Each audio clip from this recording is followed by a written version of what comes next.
مہنگے فون خریدنے والوں اس پیغام کو ضرور پڑھیں۔ ایک 9 سال کا بچہ مسجد کے کونے میں چھوٹی بہن کے ساتھ بیٹھا ہاتھ اٹھا کر اللہ پاک سے نہ جانے کیا مانگ رہا تھا۔ کپڑوں میں پیوند لگا تھا مگر نہایت صاف تھے۔ اس کے ننھے ننھے سے گال آنسوؤں سے بھیگ چکے تھے۔ بہت سے لوگ اس کی طرف متوجہ تھے اور وہ بالکل بے خبر اللہ پاک سے باتوں میں لگا ہوا تھا۔ جیسے ہی وہ اٹھا، ایک اجنبی نے بڑھ کر اس کا ننھا سا ہاتھ پکڑا اور پوچھا، اللہ تعالیٰ سے کیا مانگ رہے ہو؟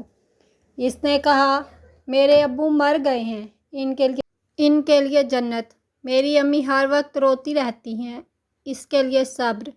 میری بہن ماں سے کپڑے مانگتی ہے، اس کے لیے رقم۔ اجنبی نے سوال کیا، کیا آپ اسکول جاتے ہو؟ بچے نے کہا، ہاں جاتا ہوں۔ اجنبی نے پوچھا، کس کلاس میں پڑھتے ہو؟ نہیں انکل، پڑھنے نہیں جاتا۔ ماں چنے بنا دیتی ہے، وہ اسکول کے بچوں کو فروخت کرتا ہوں۔ بہت سارے بچے مجھ سے چنے خریدتے ہیں، ہمارا یہی کام دھندا ہے۔ بچے کا ایک ایک لفظ میری روح میں اتر رہا تھا۔ تمہارا کوئی رشتہ دار؟ اجنبی نہ چاہتے ہوئے بھی بچے سے پوچھ بیٹھا۔ امی کہتی ہے، غریب کا کوئی رشتہ دار نہیں ہوتا۔ امی کبھی جھوٹ نہیں بولتی۔ لیکن انکل، جب ہم کھانا کھا رہے ہوتے ہیں اور میں کہتا ہوں، امی آپ بھی کھانا کھاؤ، تو وہ کہتی ہیں، میں نے کھا لیا ہے۔ اس وقت لگتا ہے وہ جھوٹ بول رہی ہیں۔ بیٹا، اگر گھر کا خرچ مل جائے تو تم پڑھو گے؟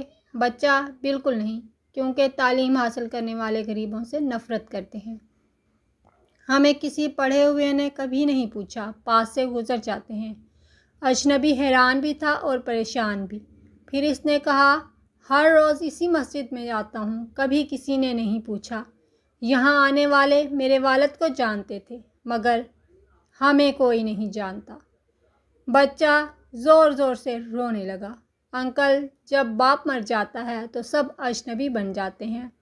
میرے پاس بچے کے سوالوں کا کوئی جواب نہیں تھا۔